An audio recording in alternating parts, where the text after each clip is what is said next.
strong focus on what I want.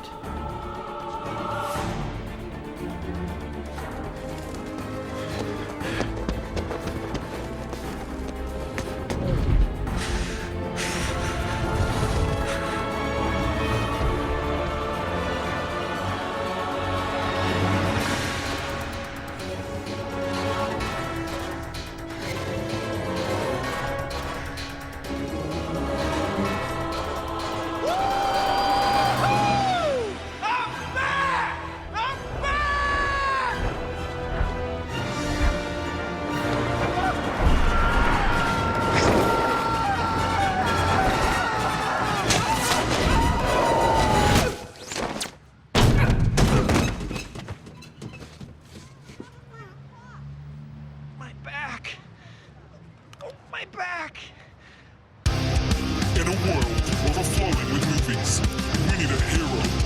Someone to separate the bad from the good. Sounds like a job. Verbal diorama. She watches all the movies from comedy to drama. From the top roll sound. And don't forget the action. She'll watch until the end and then she'll give you her reaction. Movies you know, movies you don't. Prequels, sequels, remakes, and trivia and outtakes. Movies you know, movies you don't. Interesting stories for the categories. Hi everyone, I'm Em and welcome to Verbal Diorama episode 172, Spider-Man 2. This is the podcast that's all about the history and legacy of movies you know and movies you don't.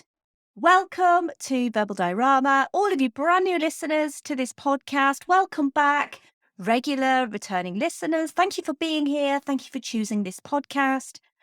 Basically, no matter how you found this podcast, I'm so happy to have you here because this episode is going to be the history and legacy of Spider-Man 2. And this episode has been a reasonably long time coming. I did Spider-Man only a few months ago on this podcast, and I've been itching to rewatch and look into the history and legacy of Spider-Man 2. But before I go into all of that, I just want to say a huge thank you to everyone who listened to the previous August episodes that I did in August. Now, it was something a little bit different for this podcast to have a month's worth of guests, but it basically meant that I could have a little time to myself, have a little bit of time off. I only did very minimal podcast work in August, and that actually turned out to be really, advantageous for me because I ended up getting a new addition to my little family. I got a kitten. Her name is Evie, and she is just a bundle of crazy, floofy fun. She's not here right now. She's in the other room, but I need to obviously get her used to me doing the podcast and everything that goes into the podcast. But it was really nice to spend a few weeks with her, just getting her used to me and to this house. And basically, instead of working on the podcast all the time. So it ended up being really, really good for me to have that time off. And so I really can't thank Gally, Andy, Jack, Drew, and Matt enough for giving up their time and coming on the podcast to talk about the wide variety of movies that they did come on to talk about. So we had Gally coming on for Basic Instinct, Andy for Dogma, Jack for Ex Machina, and Drew and Matt on Twins. And as of this episode's general release, yesterday, which is Wednesday, if you're listening to the general release episode, I released the annual birthday episode. So as of releasing this episode, it was my birthday yesterday. And previous birthday episodes have been cinematic classics like The Iron Giant and Jurassic Park and Labyrinth. And these are all movies that have been really special to me personally. And so what I did was this year I followed them up with another cinematic classic, the classic that is the superior Grease 2. And yeah, I had a lot of fun actually on that episode because I really genuinely do prefer Grease 2 to Grease. But moving away from August and everything that happened in August, we are now in September and we have a good theme month here on this podcast. For some reason, the theme months seem to do really well. So I'm basically repeating what I did last September and doing another round of Sequeltember, which is sequels to movies I've already covered on the podcast, Grease 2 was kind of the unofficial start to that, but that's unofficial for two reasons, because I've never covered Grease, and also that episode came out in August, so it kind of doesn't count. But you have plenty to look forward to. These are mostly all sequels to movies that I only actually covered a few months ago, so have a look back to the stuff that I covered a few months ago, maybe even like a month or so ago, and what could be the sequels that are coming. As there's so many great ones, I can't even tell you. So many great ones that I actually couldn't fit them all in. So I had to take at least one out of the roster, and it was heartbreaking. It's really tough to make those decisions when you do theme months, guys. But without further ado, with great power comes a podcast about a great sequel. Here's the trailer for Spider-Man 2. I believe there's a hero in all of us. Gives us strength, makes us noble. Even though sometimes we have to give up the thing we want the most. Parker! Where you been? Looking for you all morning. You're late. Always late! You're fired. Look at you, Peter. Your grades have been declining. You always appear exhausted. I know, I'm trying. So where you been, pal? You don't return my calls. I've been kind of busy. Taking pictures of your friend. Spider-Man killed my father. No matter what I do, Do you love me or not? no matter how hard I try, I want Spider-Man dead. it's the ones I love who will always be the ones who pay. I can't keep thinking about you. I'm getting married. I want a life of my own. I'm Spider-Man. No more. You look different. I let things get in the way before. There was something I thought I had to do. I don't have to. I liked seeing you tonight, Peter. Now on to the main event. Octavius is gonna put Oscorp on the map in a way my father never even dreamed of. Crazy scientist turns himself into some kind of a monster. 4 mechanical arms welded right onto his body. You take Spider-Man's pictures. Where is he? It's sick to me off your loyalty to Spider-Man and not your best friend. Bring Spider-Man to me. How do I find him? Peter Parker. Find Spider-Man, or I'll peel the flesh off her bones. There are bigger things happening here than me and you.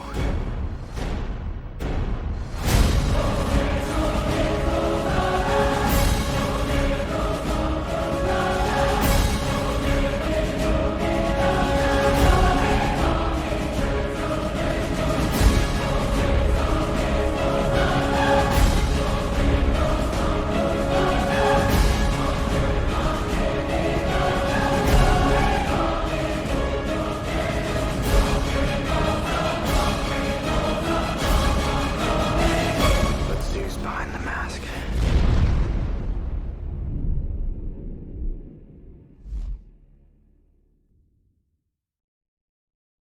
2 years after becoming Spider-Man, Peter Parker is struggling to find balance in his life as the increasing burden of being a superhero gets in the way of his relationship with his studies, job, friends, family, and the woman he loves. Once the stress begins to affect his powers, he decides he is Spider-Man no more. This comes at a bad time, since the brilliant scientist Dr. Otto Octavius is caught in a freak lab accident that not only kills his wife, but also leaves 4 mechanical tentacles permanently attached to him. Going insane, he becomes the evil Dr. Octopus and is determined to retry the failed experiment on a much bigger scale. With the city in danger and his relationship with Mary Jane in doubt, Peter must become Spider-Man once more to save the city from Doc Ock. Let us run through the cast of this movie. Tobey Maguire returns as Peter Parker, aka Spider-Man. Kirsten Dunst as Mary Jane Watson. James Franco as Harry Osborn. Alfred Molina as Dr. Otto Octavius, aka Doc Ock. Rosemary Harris as May Parker. Donna Murphy as Rosie Octavius. J.K. Simmons as J. Jonah Jameson. Notable cameos in this movie from Bruce Campbell, of course, as the theatre usher. Willem Dafoe as Green Goblin. Elizabeth Banks as Betty Brant. Joel McHale as Mr. Jax, the bank teller. Daniel Day-Kim turns up as well as Raymond, Otto Octavius' assistant. Emily Deschanel as the receptionist who won't pay for pizza. John Landis as one of the doctors who tries to operate on Otto Octavius, and of course, the one and only Stan Lee, who saves a woman from falling debris. Spider-Man 2 has a screenplay by Alvin Sargent, story by Alfred Goff, Miles Millar, and Michael Chabon, is directed by Sam Raimi, and based on Spider-Man by Stan Lee and Steve Ditko. So last month, on the 10th of August 2022, Spider-Man celebrated his 60th birthday. And in June 2004, 18 years ago, Spider-Man 2 premiered. In the previous episode of Spider-Man, I talked about his comic book history. So let's run through a quick previously on, but you should definitely go back and listen to episode 155 because there's so much about Spider-Man's history. So basically, Stan Lee wanted to create a new comic book character that teenagers could relate to after the success of the Fantastic Four. He didn't want a traditional name ending in boy and chose Spider-Man to differentiate the character from Superman and give him a name that he could grow into. Stan Lee had to get approval from Marvel publisher Martin Goodman to use the character, and Goodman had several objections. Lee would push him into agreeing that Spider-Man could debut in Amazing Adult Fantasy number 15, which would actually be the final issue of that comic, and the final issue would be retitled Amazing Fantasy. This was the only way that Goodman would accept Lee's new character, debuting him in a soon-to-be cancelled comic, and that comic was released on the 10th of August 1962. So Spider-Man's debut in his self-titled comic, The Amazing Spider-Man, that came out a few months after his debut. Goodman had examined The Amazing Fantasy's final issue sales numbers and was surprised to discover that it was one of the best-selling comics that they'd ever done. So a solo Spider-Man publication was put together, and this was launched in March 1963. Issue number 1 introduced J. Jonah Jameson, introduced the supervillain The Chameleon, as well as Spider-Man's first encounter with the Fantastic Four. His most famous antagonists, Dr. Octopus and Green Goblin, would be introduced in later issues. Doc Ock would be introduced in issue 3 and the Green Goblin in issue 14. In episode 155, I also go into the changes to the Comics Code Authority rules and the part that Spider-Man played in those changes, as well as Spider-Man across TV and film, up to the first Sam Raimi movie in 2002. And basically how that movie not only came to be, there are several iterations. Have a listen to my feature Coleman Cannon, Carol Poe and Columbia, and how James Cameron shaped Spider-Man as we know it, but also how Spider-Man changed the cinematic landscape and Sony's landmark deal with Marvel on the rights for the character, and basically the fact they had to keep bringing out movies or they would lose those rights. That's why we kept getting Spider-Man movies. Also in that episode, I mentioned Jake Gyllenhaal and also mentioned I would come back to him in this episode, so I will be coming back very shortly to Jake Gyllenhaal. Work on Spider-Man 2 started in earnest immediately after finishing Spider-Man, which came out in cinemas in May of 2002. But even before Spider-Man's release, Sony had hired Alfred Goff and Miles Millar, most well known for writing Smallville, to write the sequel to Spider-Man, then titled The Amazing Spider-Man, not to be confused with the Andrew Garfield 2012 reboot. The previous movie's writer, David Cope, was added a month later, and he came up with his own version of the script, which was then rewritten by himself, Goff and Millar. Then a few months later, Cope, Goff and Millar were dropped and replaced by Michael Chabon. Although there were rumours of 2 villains, Dr. Octopus and the Lizard, Doc Ock was the favourite choice, especially after he was included in Cope's original script for Spider-Man, but dropped, along with Electro, in favour of Green Goblin. Michael Chabon's original script for Spider-Man 2 exists on the internet. In it, Otto Octavius doesn't have his beloved wife Rosie. He's actually a single man who becomes interested in and starts dating Mary Jane. Harry, still reeling from the death of his father, puts a $10 million bounty on Spider-Man's head, so citizens of New York start attacking him to win the money. Peter's powers fade, not for any PTSD-based reason, but because Otto Octavius, who created the genetically altered spider which bites Peter, reverse engineers a cure and gives him a DNA reversing chip, which Peter injects into himself and slowly loses his powers. Meanwhile, Octavius's mechanical arms give him endorphins to counteract the pain of wearing them, and he uses the arms to beat some guys up, horrifying MJ. Doc Ock makes a deal with Harry to capture Spider-Man, and Spider-Man has to cut open his own arm and dig the chip out to regain his powers. Along with screenwriter Alvin Sargent, Raimi read through the earlier manuscripts by Goff, Millar, Cope, and Chabon and chose the parts that he liked. The plot of the finished film takes inspiration from Doc Ock's debut in 1963, the If This Be My Destiny storyline from The Amazing Spider-Man issues 31 to 33 between 1965 to 1966, which notably introduces supporting characters Harry Osborn and Gwen Stacy. Spider-Man's nemesis, Dr. Octopus, temporarily assumes the Master Planner alias, and Spider-Man is pinned under heavy machinery, which he lifts after gathering enough willpower through thoughts of his family. The most obvious inspiration for Spider-Man 2's story was Spider-Man No More, a 1967 storyline from The Amazing Spider-Man issues 50 to 52. Spider-Man No More's chief antagonist in the comics was Kingpin in his debut, but it mostly introduces the concept of Peter hanging up his hero days and his suit being taken out of the bin and given to J. Jonah Jameson, which would birth one of the greatest deleted scenes in cinematic history of J.K. Simmons as J. Jonah Jameson wearing the Spider-Man suit. Seriously, if you've not seen it, go on YouTube, it's delightful. Mostly, it was important for this movie, unlike its predecessor, to give Spider-Man a more human story. This is Peter's story, rather than Spider-Man. And also, unlike Spider-Man, Peter would know who he was up against straight away, with Dr. Otto Octavius, an acclaimed scientist Peter himself respects. This movie has the gusto to not be about what we think it should be, and in many ways, this is something Spider-Man 3 kind of fell foul of.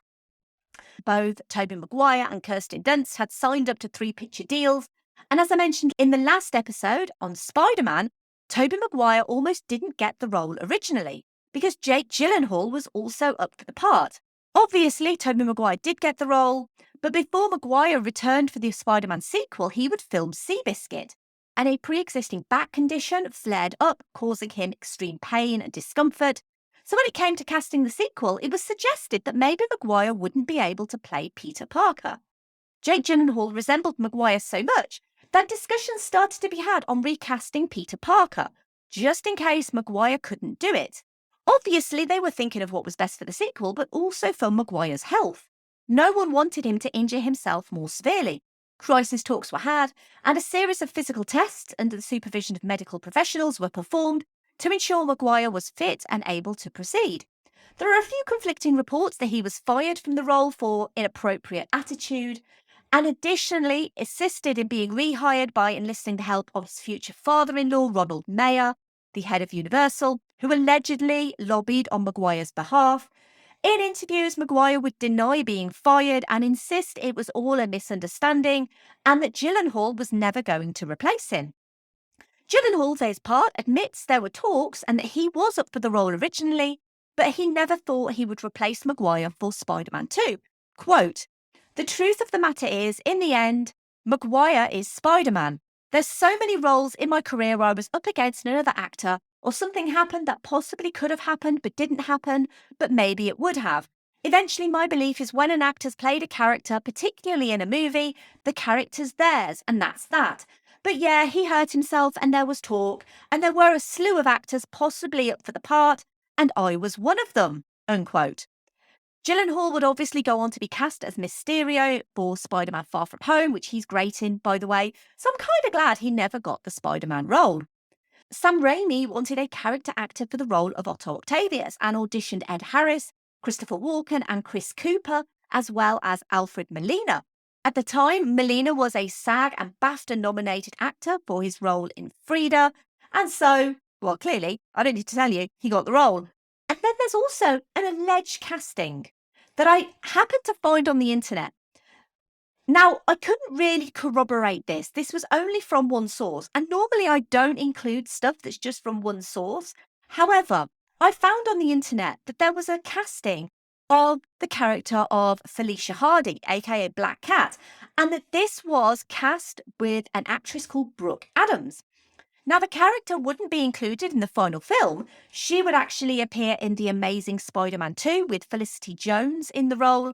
And from this one website that I found, reportedly the character was cast, but then shortly after the role was removed from the script, and so Brooke Adams never did any filming and basically never did anything for this movie. But it's interesting that the character of Black Cat was allegedly cast and then removed. Beginning on April 12th, 2003, filming took place on over 100 sets and locations throughout New York City and the surrounding region, such as Columbia University, which served as a stand-in for the fictional Empire University, with much of the later filming also taking place at Sony Soundstages in Los Angeles.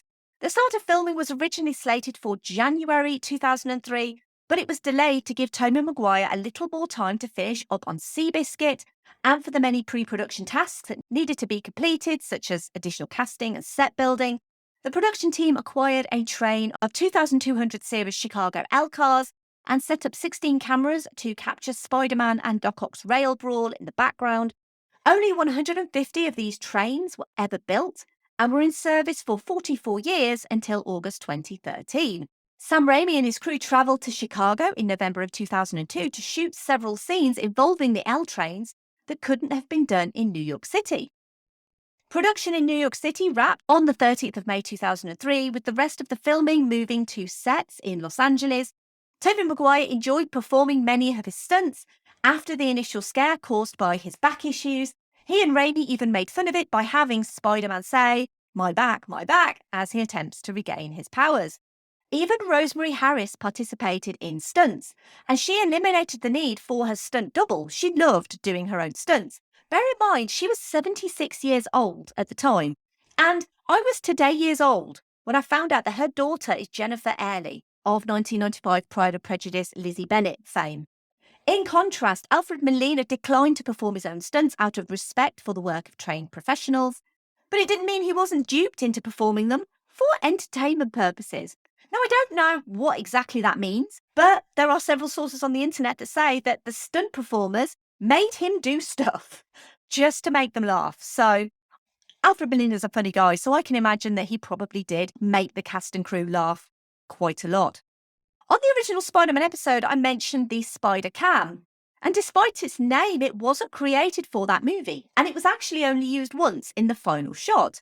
But for Spider-Man 2, it was utilised throughout filming. It could undertake shot lengths of a little over 2,400 foot in New York or 3,200 foot in Los Angeles. The Spider-Cam camera system allowed filmmakers to express more of Spider-Man's point of view. At times, the Spider-Cam dropped 50 floors. It tracked stunt doubles and the CG Spider-Man and filmed at 6 frames per second for some scenes to allow for a faster replay, which would heighten the impression of speed. Shots with the Spider-Cam were pre-planned in computer recreations of cities, and motion control was used to manage the camera's movement, which made these shots incredibly affordable to do. And Spider-Man 2, as I'm going to come to later, was awarded a prestigious Oscar for visual effects. But it remains the only Marvel movie to ever be awarded such an honour still to this day. Other movies have been nominated for visual effects. Iron Man, Iron Man 2, The Avengers, Iron Man 3, Captain America the Winter Soldier, Guardians of the Galaxy, X-Men Days of Future Past. That's a rare 3 nominations in 1 year in 2014 for Marvel projects there. Doctor Strange, Guardians of the Galaxy Volume 2, Avengers Endgame, Shang-Chi and Spider-Man No Way Home were all nominated over the years, but none of these have taken the award home except Spider-Man 2.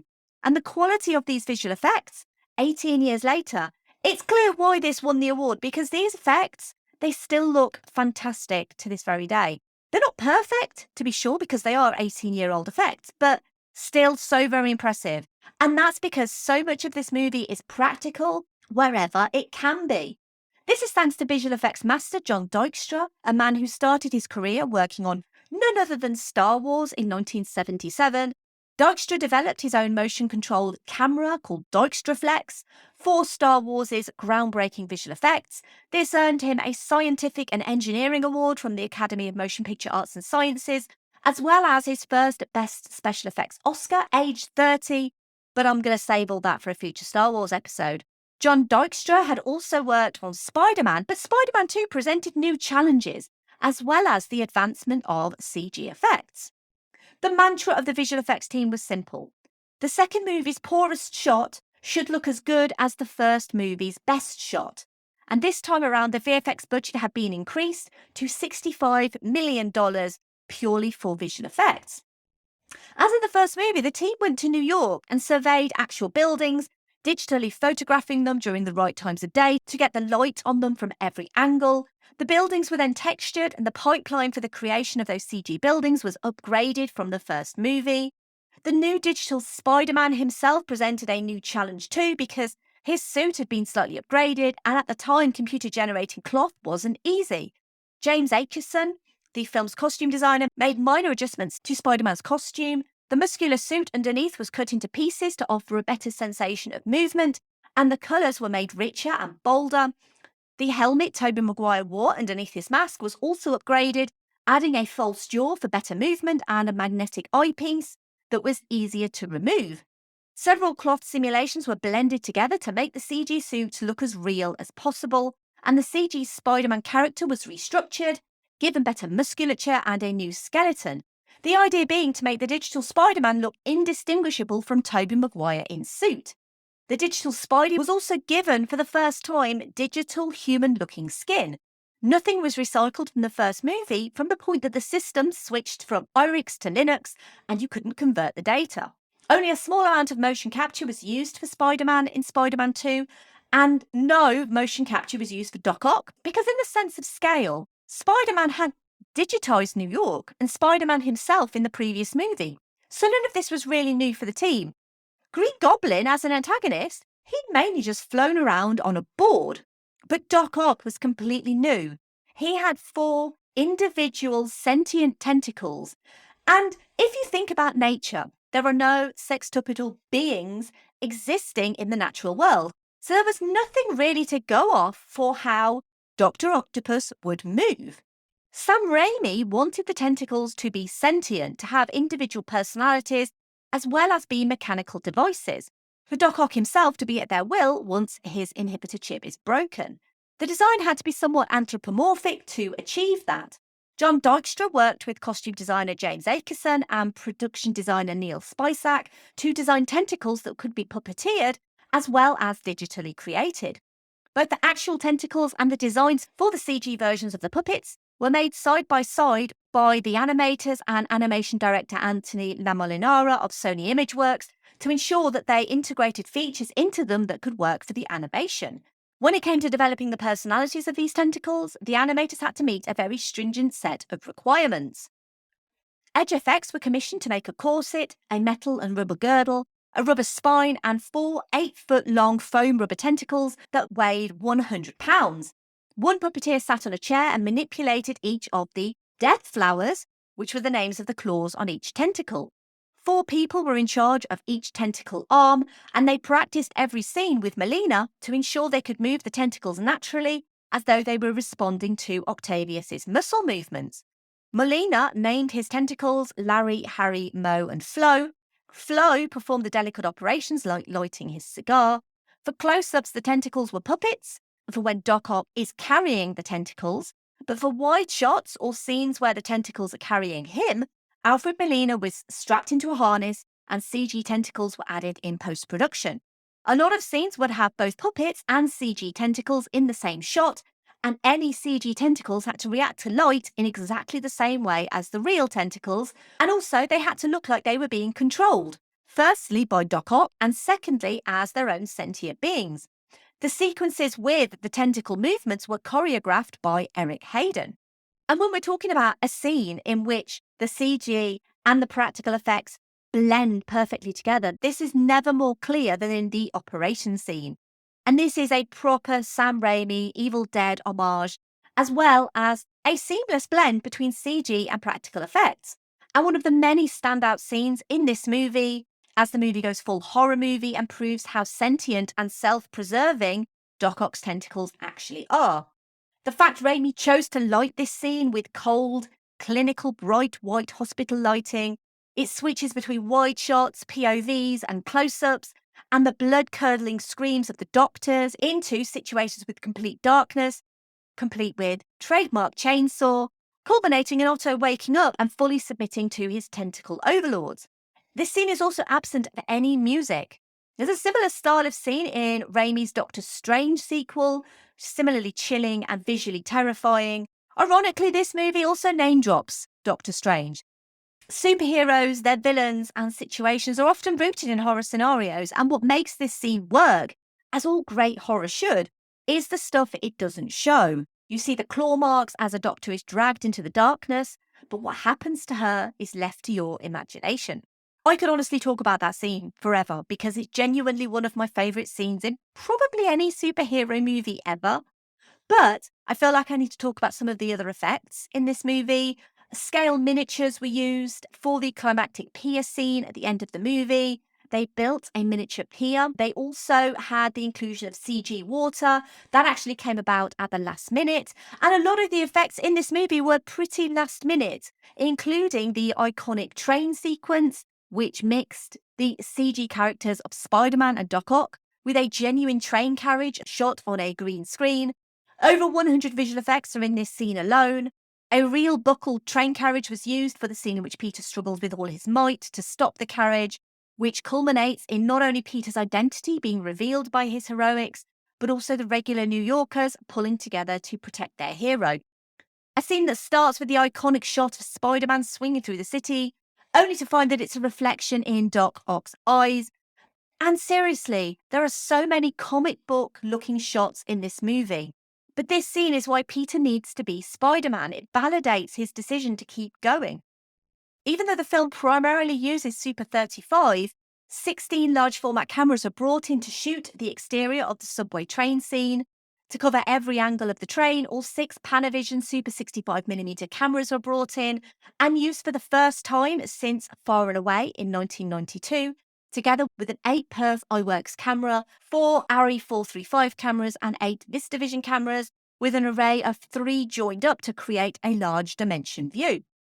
This movie, like its predecessor, also has a rather large building fire. And that fire, not only was it real, but it was filmed on the Universal backlot instead of the real-life building used in the first film.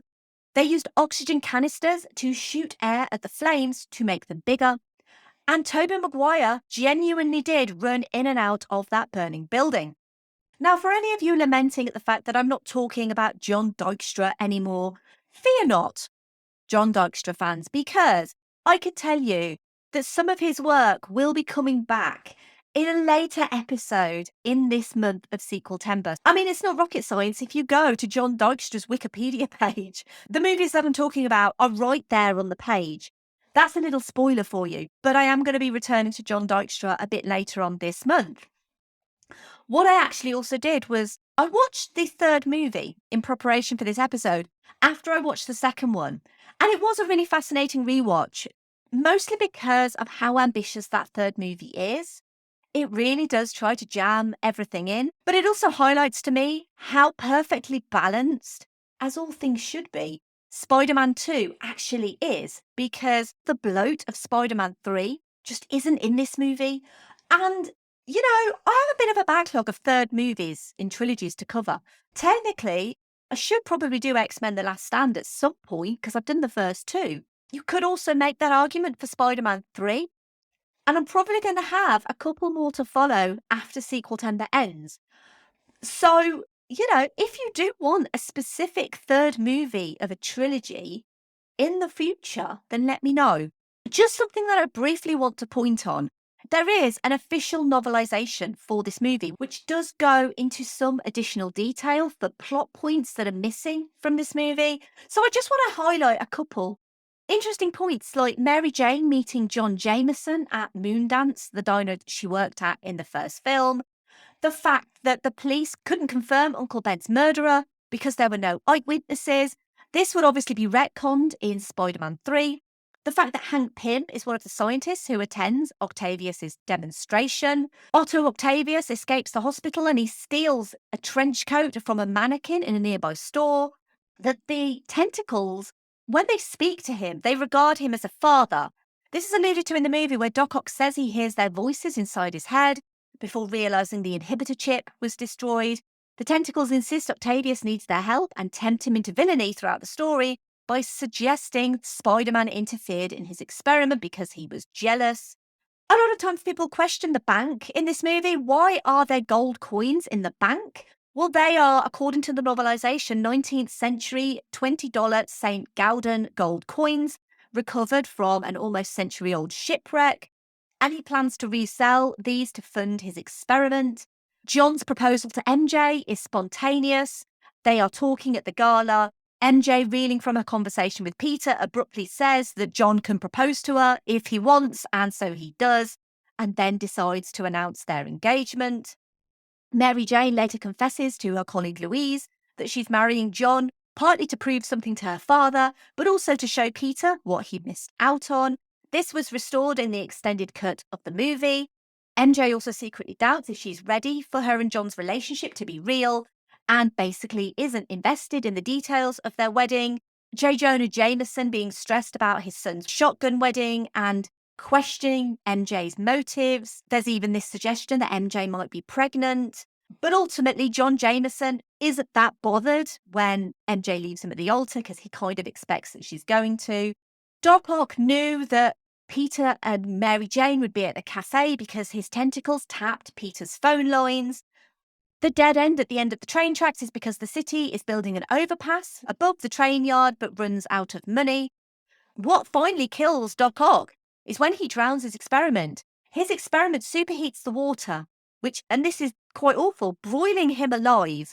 He also goes blind by staring into the eye of the ball of energy without his protective goggles.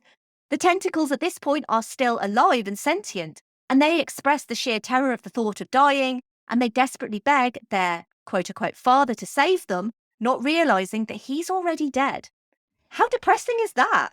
But there's loads and loads of bits from the novelisation that kind of add extra layers to this story that, to be honest, the movie actually doesn't really need. We don't need to know why MJ is getting married to John Jameson. It's just the fact that she's getting married to John Jameson. But the novelisation does go into additional points, and I just wanted to highlight them. Another thing that I want to highlight, though, is the obligatory Keanu reference, which is a part of the podcast where I try to link the movie that I'm featuring with Keanu Reeves. And I had a long think about this one because linking Keanu to Marvel projects is probably the hardest thing that I ever have to do on this podcast. But I did realise that Keanu is starring alongside Alfred Molina in DC League of Super Pets because Keanu is the voice of Batman and Alfred Molina is the voice of Jor-El. So that's a pretty perfect obligatory Keanu reference, I think. We can't talk about this movie without really talking about Danny Elfman's amazing score, but there's a caveat to this. Because while Danny Elfman did officially return for the score, some of the music was reused from the first film.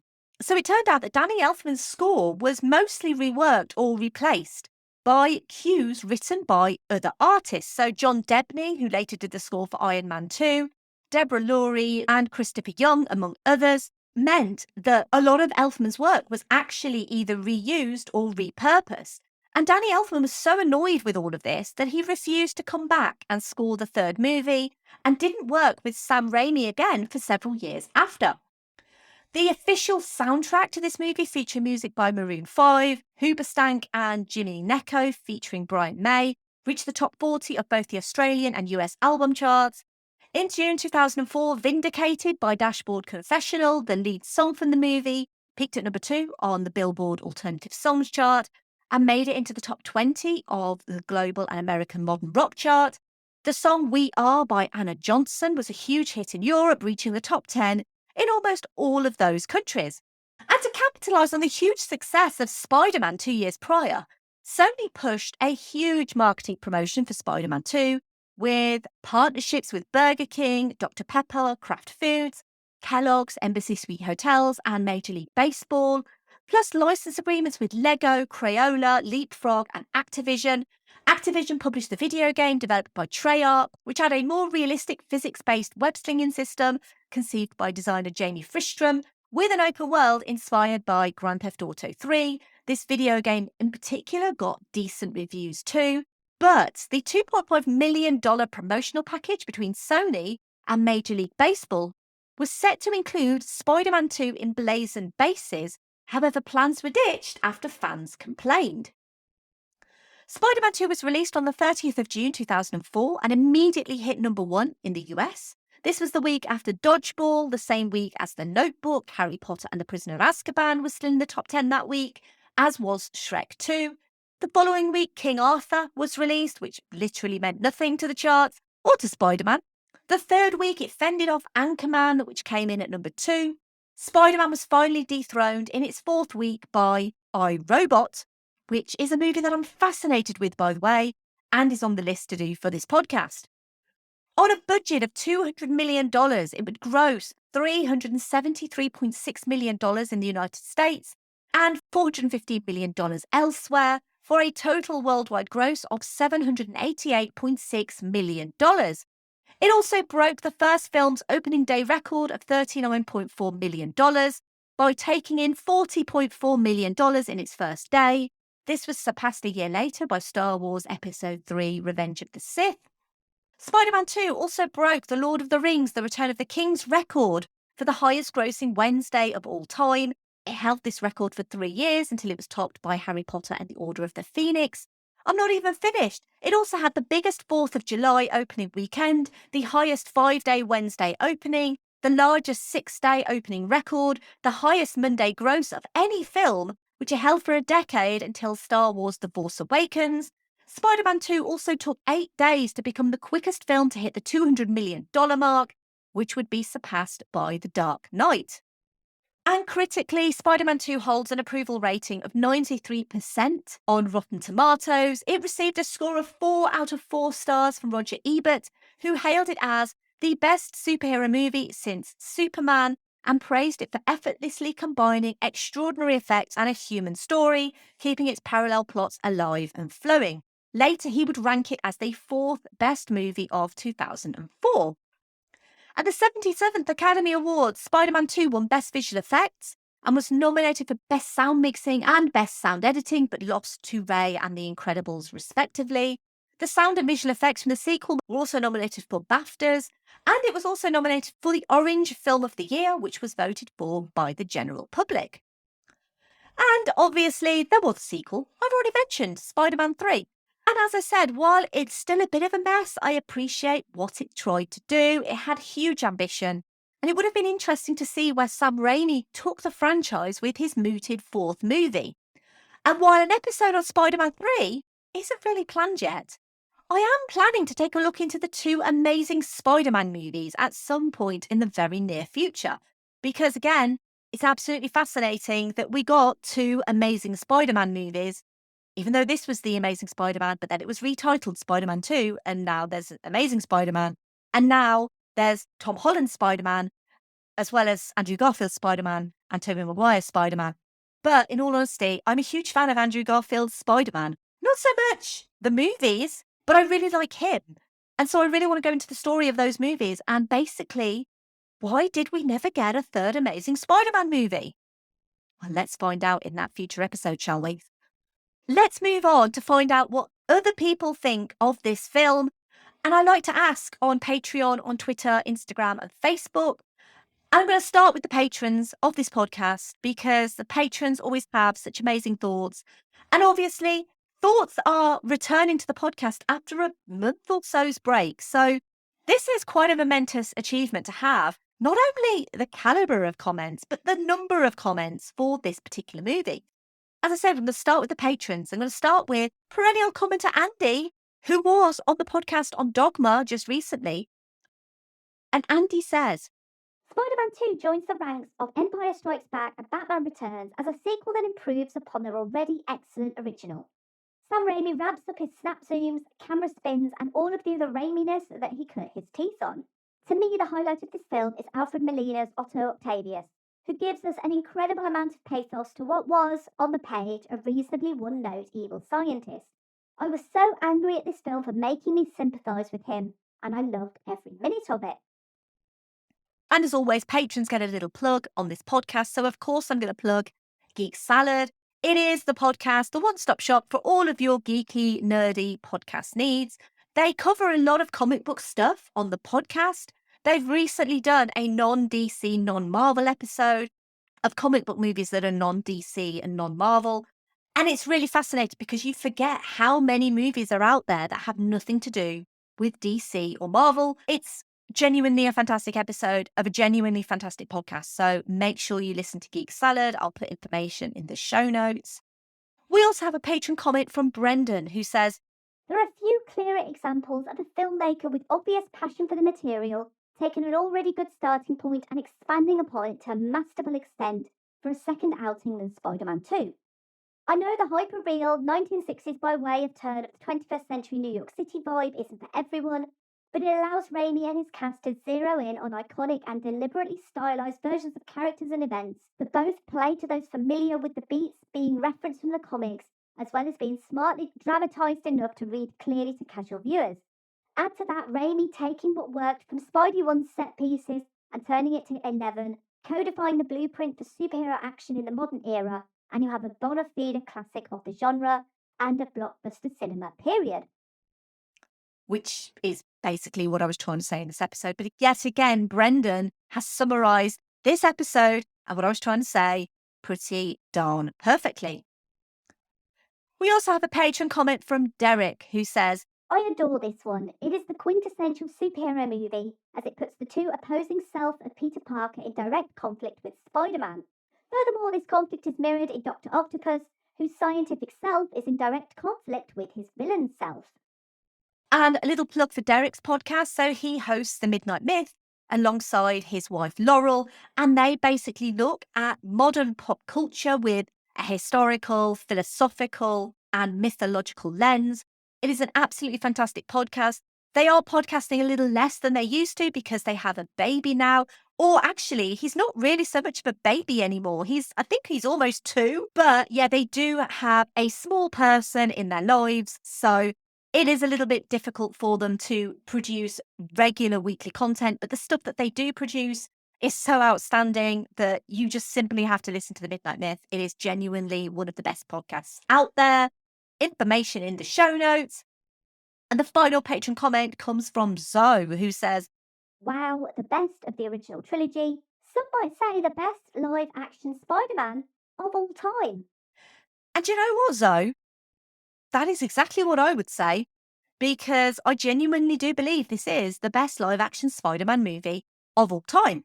Do I think it's the best Spider-Man movie of all time? Well, no, I don't, because Spider-Man Into the Spider-Verse exists.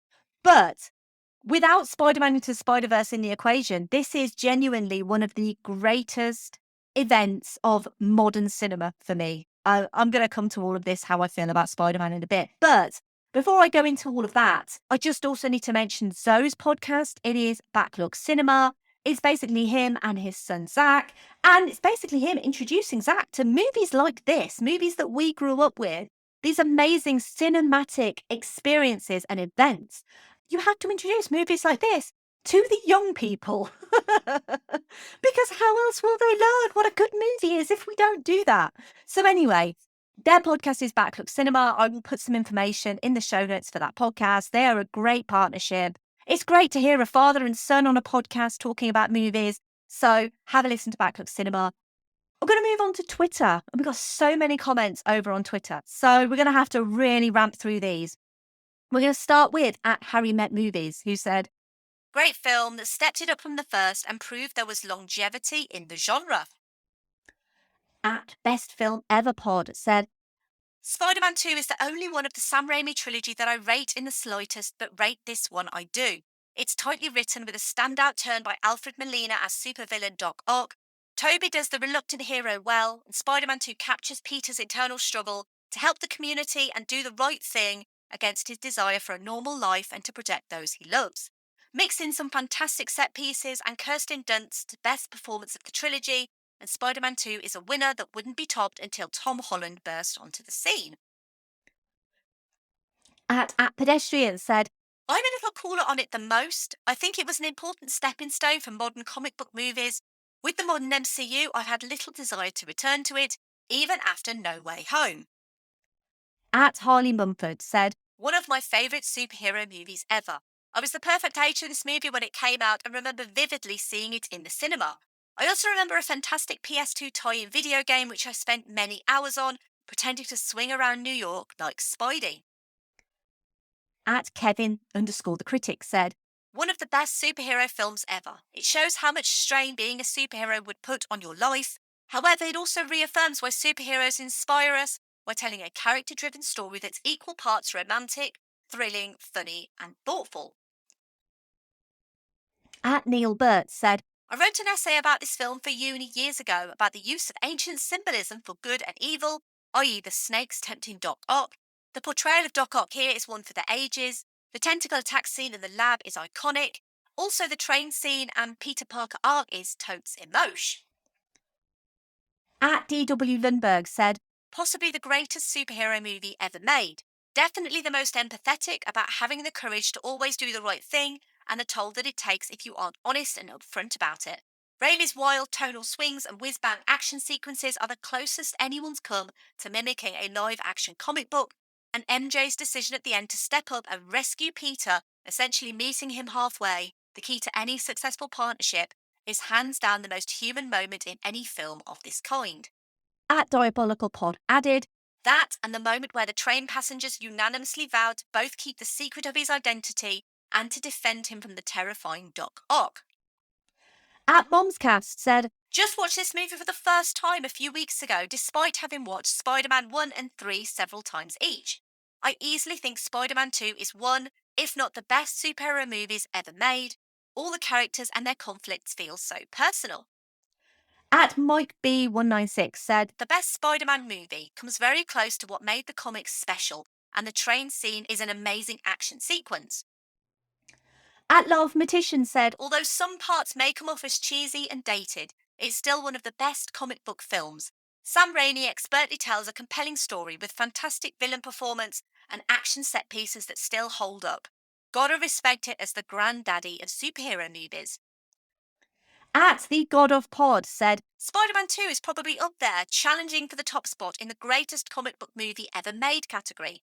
It certainly was number one at the time, then challenged by Nolan's Batmans.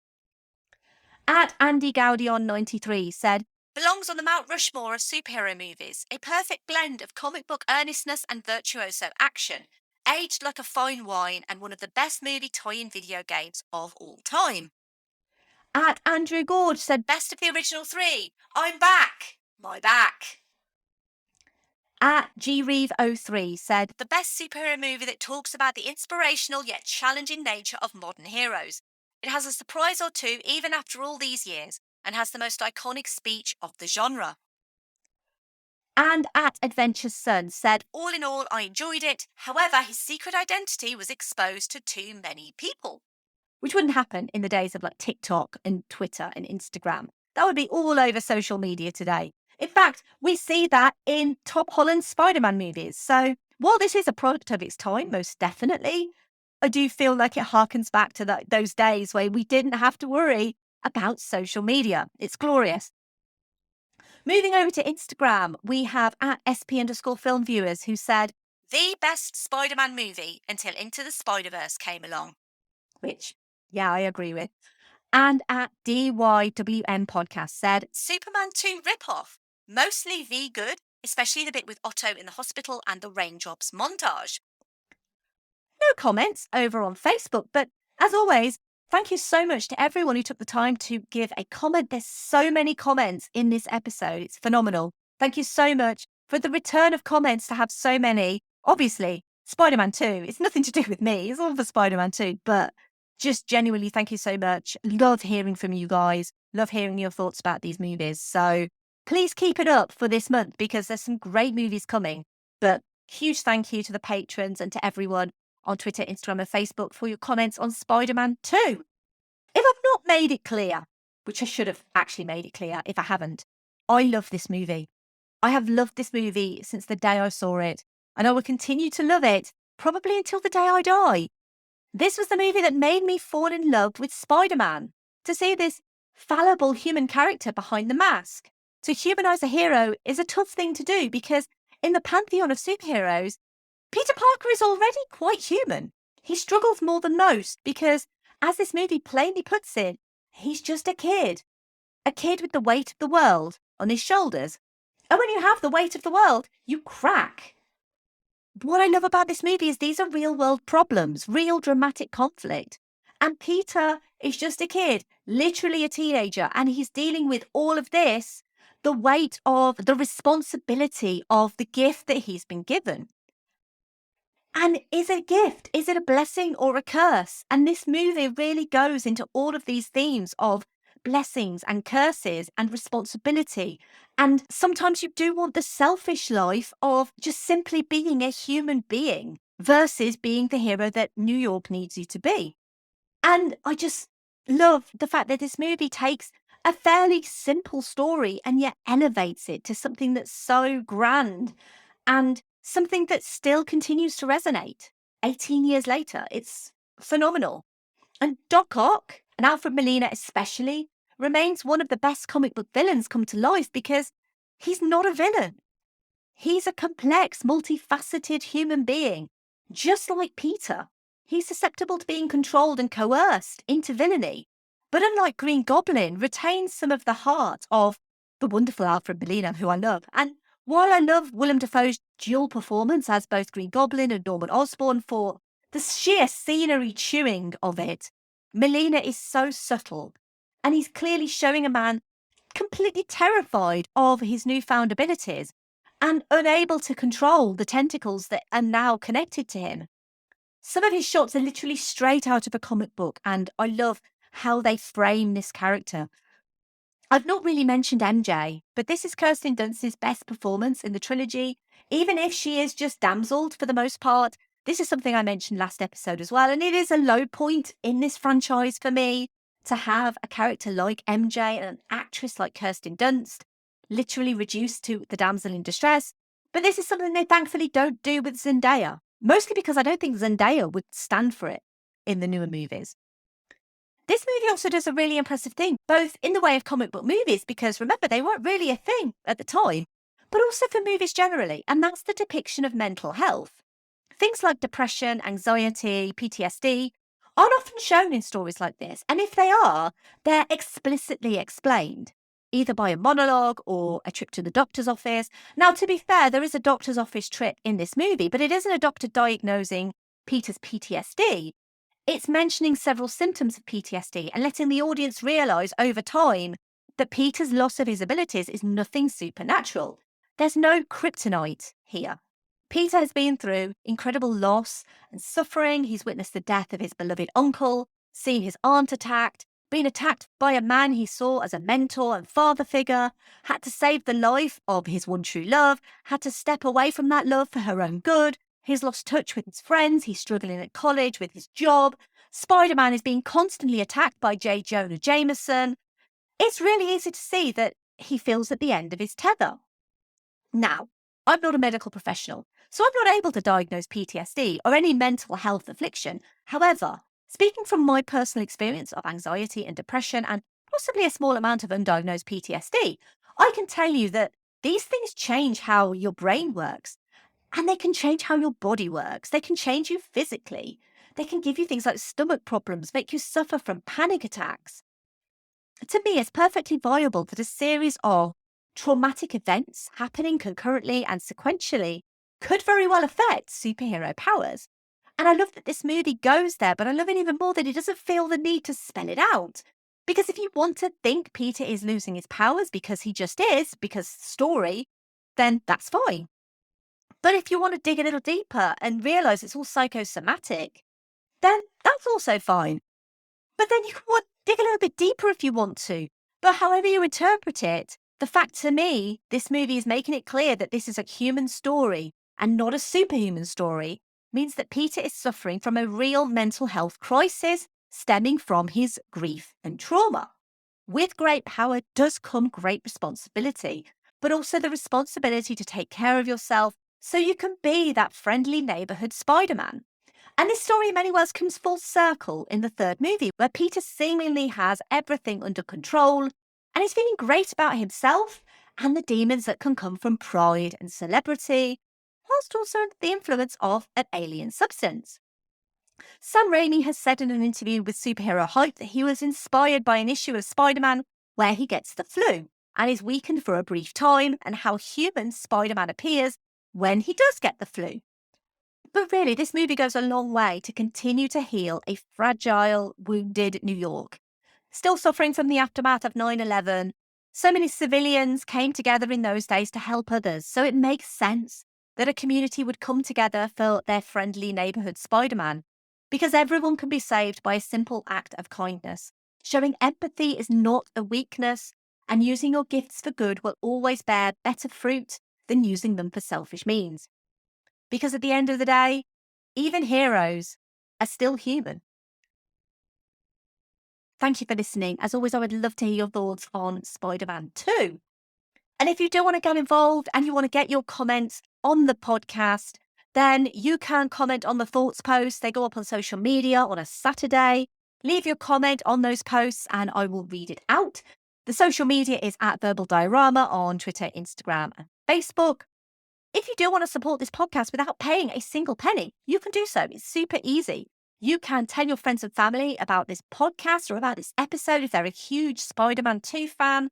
You can retweet or like posts on social media, as I said, at Verbal Diorama, or you can leave a ideally 5-star rating or review wherever you found this podcast. That would be amazing.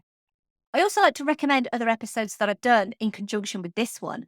And if you have enjoyed this episode on Spider-Man, you might also like going all the way back to one of the very first episodes that I did on this podcast. It is an episode of Pleasantville. It's episode 6. And the reason I'm mentioning it is it's a great Tobey Maguire performance. It's very underrated. But also, it's a great movie. If you've not seen Pleasantville, it's completely different to this in every possible way. But great Tobey Maguire, great Reese Witherspoon, and a really wonderful story. I don't want to say too much about Pleasantville because I don't want to spoil it, but if you get a chance to watch Pleasantville, please do so. Episode 32, Spider-Man Into the Spider-Verse. It is the greatest Spider-Man movie ever made. It is well worth your time if you've not seen it. Please go and see it, because if you like this movie, or even if you love this movie, you will adore that movie. I guarantee you. Not only is it the best Spider-Man movie ever made, it's also one of the most beautiful animated movies ever made. And please don't let that put you off. A lot of people get put off by animation, but that movie could not be made in live action. So many reasons why. It's a great comparison piece for this movie. And also, obviously, if you've not listened to episode 155 on Spider-Man, then please do, because I do go into bits that I've gone into in that episode, but that episode is huge. And this episode is huge too. But that one is even bigger, with a lot of Spider-Man's history. And basically, how the original Spider-Man movie was made is such a fascinating story of how projects move through the Hollywood machine. It's a genuine miracle that Spider-Man exists. Please listen to that episode. And also give me feedback. Let me know if you think I got my recommendations correct. So, next episode, we're going to be continuing on Sequeltember, obviously, but with another comic book hero. Now, I talked about this hero's first movie back in May. And you may recall, back in the episode that I did recently on Ex Machina with Jack from Sequelizers, we talk about a particular movie with a ridiculously low Rotten Tomatoes score. This is that movie. This is a movie that's shamefully underappreciated by critics. And that movie is Blade 2. Now, Blade 2, for me, is the superior Blade. Not just because it's a Guillermo del Toro movie, but because it genuinely takes the best bits of Blade and adds Guillermo del Toro. And if you're going to do that, you go full out, and he really does. Guillermo del Toro is the master, but we need to look into why and how the critics don't like this movie, because I think it's amazing. I absolutely love Blade 2. So let's have a look at the history and legacy of Blade 2 in the next episode, shall we? Now, I mentioned earlier there are ways you can support the show without paying a penny. And honestly, if that's all you do, then that is more than enough for me, because times are hard right now, especially here in the UK. The bills are going up. It's horrendous, genuinely horrendous. If you do have a spare bit of cash and you do want to help this podcast grow, then you can do so by signing up to the Patreon. Now, I'm not particularly pushing the Patreon at the moment just because I know it's really hard for everyone. And I know that a couple of patrons are probably going to leave over the next couple of months or so. I know a couple of patrons have already left. And yeah, it's sad. It's always sad when people support you and then they don't support you anymore. But you've kind of got to look at it that it's nothing personal. It's their personal decision It's nothing to do with me personally, but that's just the way of the world. I am, however, incredibly grateful to the people who do continue to support this podcast. Thank you so much. Simon E, Sade, Claudia, Simon B, Laurel, Derek, Vern, Kristin, Kat, Andy, Mike, Griff, Luke, Emily, Michael, Scott, Brendan, Ian M, Lisa, Sam, Will, Jack, Dave, Chris, Stuart, Ian D, Jason, Sunny, Drew, Nicholas, Zoe, Kev, Pete, Heather, and Danny. They are the patrons of the sun in the palm of my hand.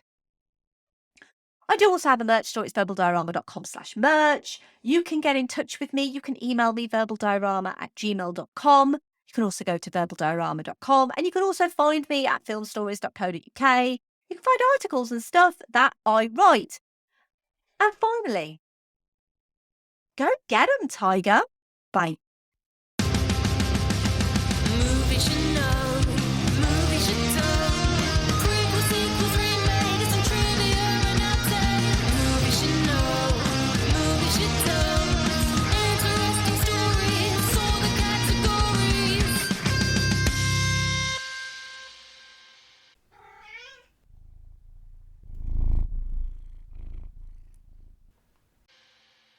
Hey there, classmates. Tune in to Middle Class Film Class every Monday and Wednesday for weekly movie news, streaming picks, and one deep dive review. The Batman trailer. There was a teaser, there was a trailer 1, trailer 2, final trailer. I don't know if it's the same one. How many trailers do we need? Exactly. Leave an email or a voicemail to join in the discussion. Bullshit artist. Yeah, buddy. That's right. You're going full Danzig. Right, I am. My trans You have no is power over me.